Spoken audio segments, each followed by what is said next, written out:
So today I'm reading from this, The Other Side of Yes. Although, I mean, that bit in the cover wouldn't normally be there. It's just Amazon saying I can't sell it. Anyway, it's my latest book. It's book 6 in the belly dancing series. And funny enough, I'm reading chapter 6 in the book. And it's all about Nefertiti's cat. So Nefertiti's just finished a shift in the local Indian, and she comes home to share her pakoras and bits and pieces with the bag lady who lives in the teepee at the bottom of the garden. So here we go. When I arrived home that night, the bag lady was sitting outside her teepee, cutlery and plates ready for takeaway, warming her hands by the remains of a campfire. When she saw me, the bag lady gestured to the Son of Ramses too, who was peering down from my bedroom window.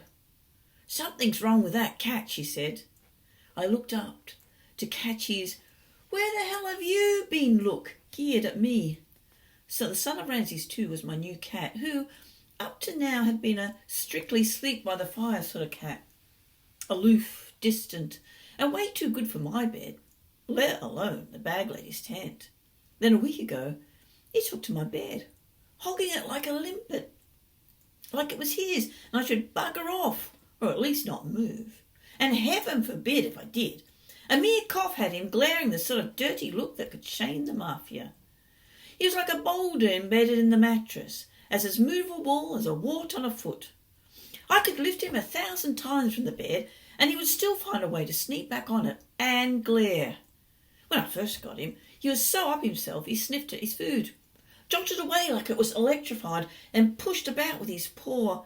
He was fussy about his food, perfecting the sniff and snotty stroll motion that had me spending a fortune on cat food. But yesterday, he gulped down my leftover chicken and raced upstairs, almost tripping me up in the rush. "He's been up there all day, even when I called," said the bag lady, peering at her takeaway and pulling out the boxes. Not even a piece of chicken could entice the Son of Ramses too. My old cat, Puss, was a pushover compared to him. She'd been terrified of Go Boy, the German shepherd next door, who, to be fair, was getting on a bit. Once he started barking, it would be hours before he stopped. And Puss spent those hours hiding.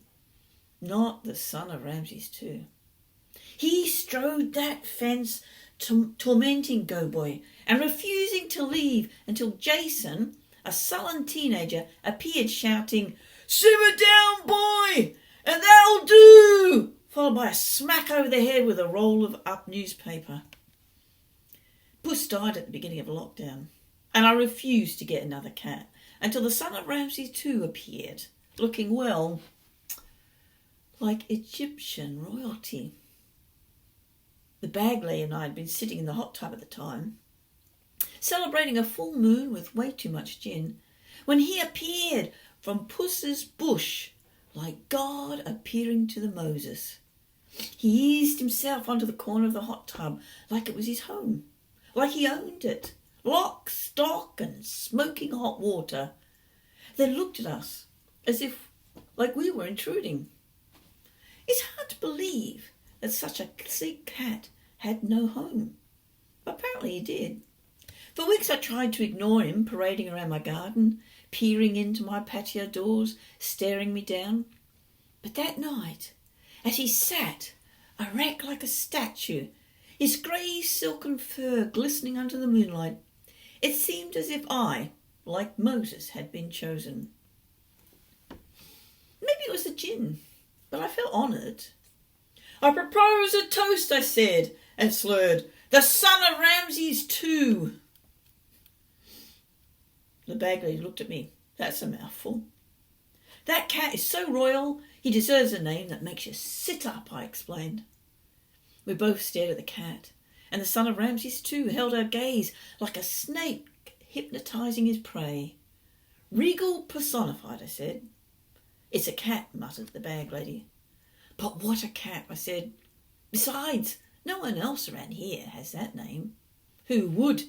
muttered the bag lady again. I plonked myself down next to the bag lady and sorted out my food. So he's gone to pick up his wife, said the bag lady, tipping her jalfrezi onto her plate. You knew, I said. Mavis texted me and said you were quite upset. Me? Upset? I tipped my dal into a bowl, spilling half of it, as if. The bag lady ripped the nan in half and handed me mine. My phone pinged. He won't be back till tomorrow night, I said. The bag lady nodded. My phone pinged again. He wants to know if we want anything. The bag lady looked at the Son of Ramses. How about one of those hot chickens from Morrison's for himself? I went upstairs. The Son of Ramses too jumped from the windowsill with a thud. I pulled the curtains, then sat down at my cat, circling my legs. I lifted him. He definitely felt heavier. My phone pinged again. Make it small, the carport's full. And then there was a little smile emoji, as well as a back seat. The Son of Ramses too jumped onto my bed, and after a series of circling, curled into a plump round ball. Maybe I could try some different cat food, I thought.